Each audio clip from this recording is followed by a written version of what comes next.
Hey guys, it's Dan, and welcome back to the channel. I hope you all are doing fantabulously well. As mentioned previously, I know a lot of you guys obviously do realize that we recently hit 1,000 subscribers on the channel, and for that I am absurdly grateful. I can't honestly say thank you guys enough. And with that, I wanted to do a little Q&A so you guys can get a little bit more information from me, learn a little bit about me, and just be able to ask any questions that you have wanted to know what my thoughts, feelings, and opinions are for quite a long time. So that is what we're going to be doing today. Hopefully, if this does well, we may look at doing another one here sometime soon. You never know. But first question comes in from No Name. Hey man, love the channel. My questions are below, and it's because they're very relevant to me right now and have been for a while. So let's get started. The first one is, do you believe in soulmates? And that one's kind of a tricky one. I feel like they are real, but it has kind of changed over the years. I feel like with our modern era where everyone is kind of online and stuff, it's much harder to find your soulmate because they may be wrapped up with someone else at this current time. So it almost feels like you don't really have your soulmate, but one day they inevitably will come around. And it just takes some time, it takes some effort, and there's really no great way to describe it other than when you know, you know. And that's kind of when you found them. So long way around to kind of saying, yes, I do believe in them. It's just gotten a lot harder to find them than for our parents and especially our grandparents. I think that they do exist, and it just takes a lot of time to try and find them and effort that has to be put in order to find them. The second question is, how do you fix sadness? So I am definitely one of those people that has suffered from the big sad. I know that it really, really sucks, and a lot of my content here on the channel has probably revolved around some of this stuff, whether it be like in dating, life events, things like that. But the way that I kind of cope with sadness is I try to find things that take my mind off of it for enough time to be able to cope with it. I really hate being in bed after just a really bad day, like after a breakup or something like that. And all I can think about is how sad I am and how miserable this whole thing is. So I try to find things that end up turning that around and make me not focus on them, whether that be going and playing games with my friends, going out to a happy hour with a couple of buddies and just chit-chatting, or going to like a fire, or finding a new hobby. Honestly, those are the biggest ones that I do, because if I don't think about it, it slowly fades away and makes it easier to cope with. That is just kind of how I deal with sadness in and of itself for me. I know that there's many different ways, and potentially my ways may not be the best. If you are somebody that does that a little bit differently, if you are someone that thinks it may be a good idea to talk to a therapist, I definitely would recommend it. I know that for me, like I said, it may not be the best ways to do about it, but I try to focus on other things, either hanging out with friends or finding a new hobby to fill my time up where it isn't what I think about. And No Name's last question is, what inspires you the most? I think for me is it just really inspires me to have that dedication and that thing to build up, as well as an impact on somebody's life.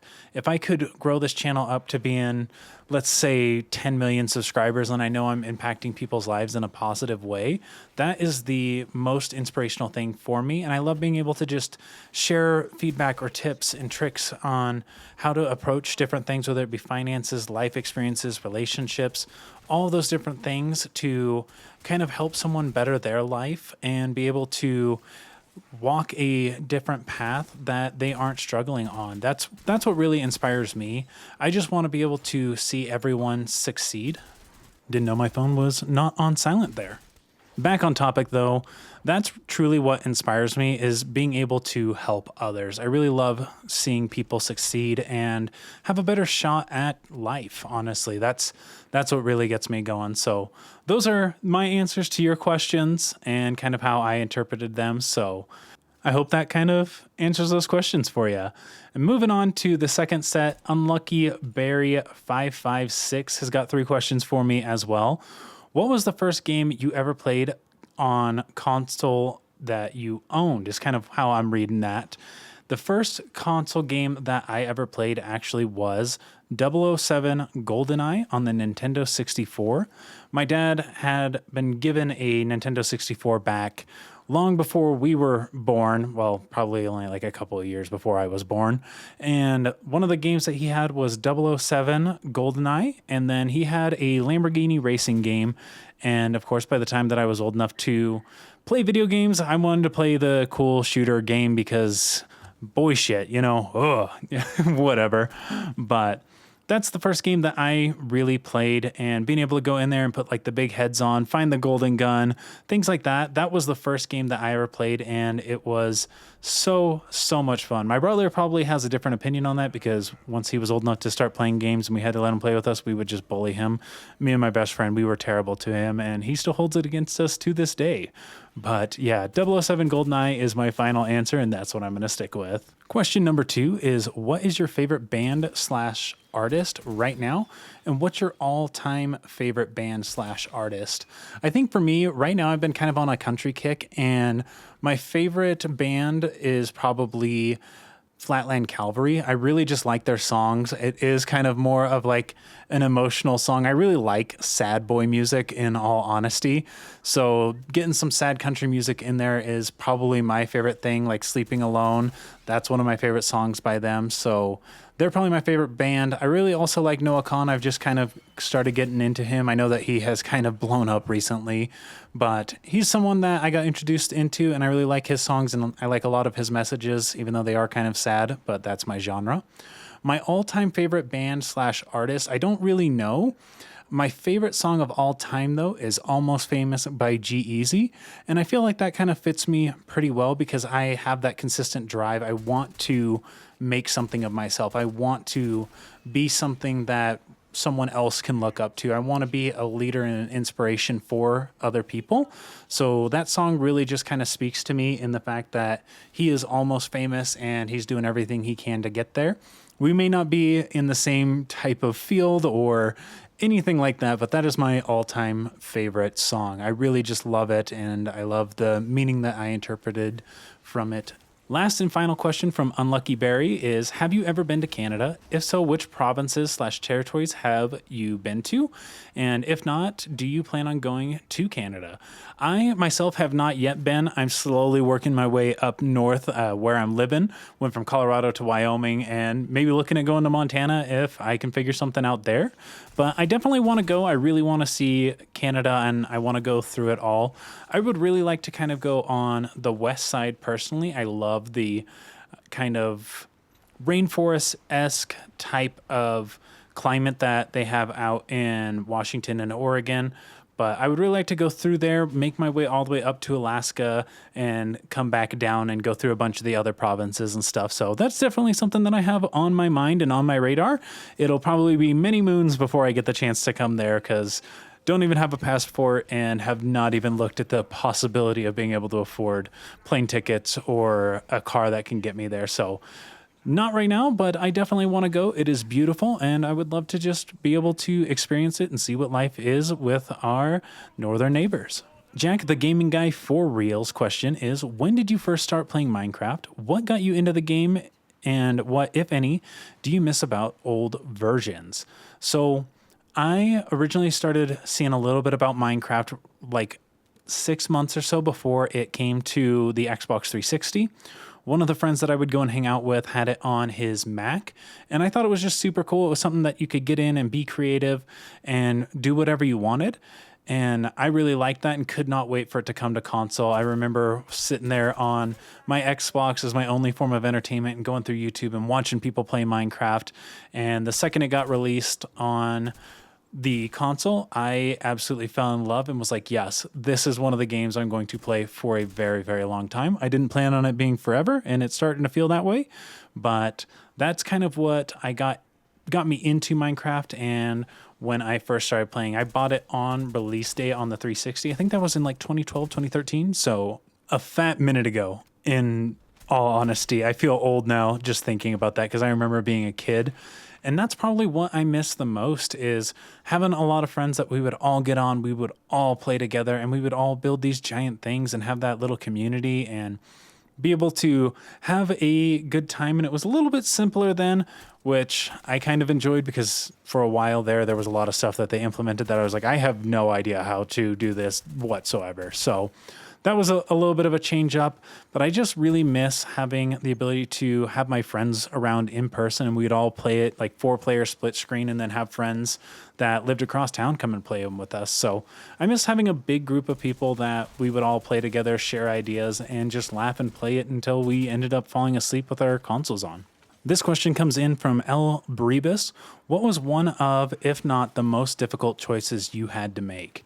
And this one is a tough one. I feel like I have made a lot of difficult decisions, but at the same time, in the grand scheme of things, I don't feel like they are the most difficult. One for me was most recently being able to make the decision to leave my previous job, because I had planned on going back to the department that I was in and working my way up to lead that department and become eventually a director.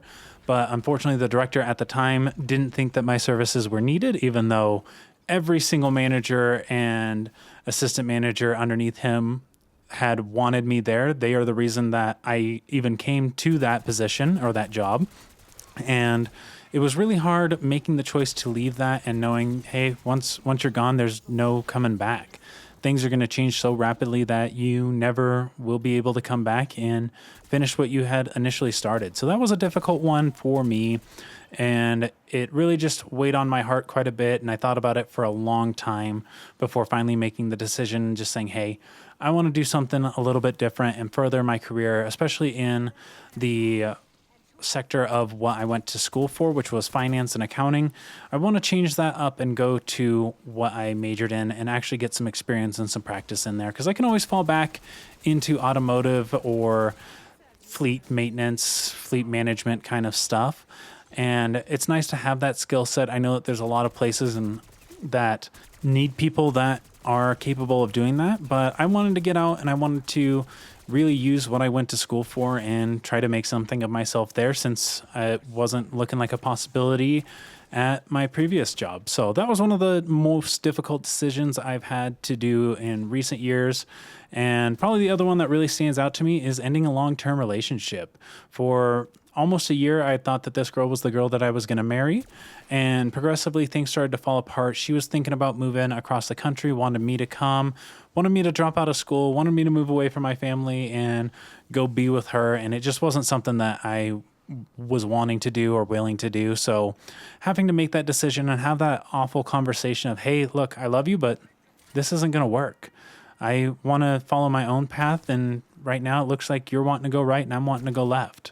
So that was one of the most difficult ones that I had to do there, especially the backlash that I got and dealing with a lot of the repercussions and remarks that came from that, with me being labeled some nasty things. Let's leave it at that. But those are two of probably the most difficult decisions I have had to make as of right now that are really just kind of standing out to me. That's kind of a good question. I think I may try to read into that a little bit more and potentially make a video discussing some hard choices and things that I've had to do and what I would consider if you have to make one. So that's a great question, Elbrevis. Or Ibrevis. I apologize if I got that wrong. Next we have from, is it Japedro? I'm going to go with Japedro. I don't know if that's right. I'm also dyslexic, so please forgive me on that. I am terrible at reading names and things like that. So I apologize if I butcher any of your guys' names. Please forgive me. But his question is, how have you been recently? Honestly, I've been pretty good. I know that it's been a little stressful with my job and doing interviews and trying to balance all of that, balance a relationship and try to do YouTube and stuff. So it's been stressful, but it has been good. So I'm going to go with I have been good. And especially with hitting 1,000 on the channel, I am just extremely grateful. I couldn't imagine anything better than this. I'm so grateful for each and every one of you. And that really makes me feel like I'm having a good day, even when I've had a bad one at work. I come home and I see comments and responses from you guys, and it really just brightens up my day and makes every possible bad day a great day. I've talked so much, my voice is kind of raspy today. I've had a lot of phone calls and a lot of fires I've had to put out today. So I apologize if my voice sounds like I'm dying. I promise I'm not. I'm trying to sip on a little bit of water and get that back, but it looks like it's kind of fading away. But luckily we are on our last question from Vera. What is your favorite childhood memory, if any? And that's kind of a fantastic question. I think one of my favorite memories from my childhood is back before my mom and my grandfather passed away, and the family was really close because of those two. I really miss when I would wake up Christmas morning, and of course, my family would be there, but both of my mom's siblings would be there with their kids, and my dad's siblings would be there, and it was just a giant full house on Christmas, and everyone would open their gifts. All the kids would play with each other and all their toys and everything like that. My brother and I were a lot younger than the rest of them, so it was kind of that like, I don't know if we really want to be playing with you guys, but the parents say we have to. So it may be a little different looking back on it as an adult and seeing those things, but being a child, those were some of my favorite memories. I loved the food, the people, the atmosphere, everything about it. It wasn't even the toys, in all honesty. I just miss having the big family around where everyone would laugh and eat and just enjoy each other's company. One thing I've noticed as I'm growing up is we don't really communicate as much, and nobody's as close as they used to be. So that's one thing I really, really miss from my childhood. And I really hope one day I am able to build that again with my family, my brother's family, and any of their siblings for whoever we end up marrying. But that's probably the childhood memory that I have as my favorite, is just having family around on Christmas and just being able to spend time with them. With that, you guys, I really appreciate everyone that put a comment out here and just wanted to know a little bit about me. I'm very, very grateful for each and every one of you that has come to the channel, asked a question, watches these videos. Like I said, I am so, so grateful for each and every one of you. And if it wasn't for you guys, I wouldn't be on here making content and sharing it around, because I just love getting your feedback and hearing from you guys and what all you guys think, and being able to make a little bit of an impact on everybody's lives. So I am so grateful for you guys, and thank you so much for helping me hit 1,000 subscribers on the channel, and it's slowly growing back up there. We're getting close to 1,050, so I can't wait to see what 2025 has in store for the channel and to meet more people just like you guys. And I can't wait to see all of your guys' familiar faces in every one of my future videos. So thank you all, and I can't wait to see what the future has in store for us. But I hope you all have a wonderful rest of your day or night or morning, whatever time it is that you're watching this video. And I will be back soon with more videos here on the channel. But with that all, my name is Dan, and I will catch you in the next one. See ya.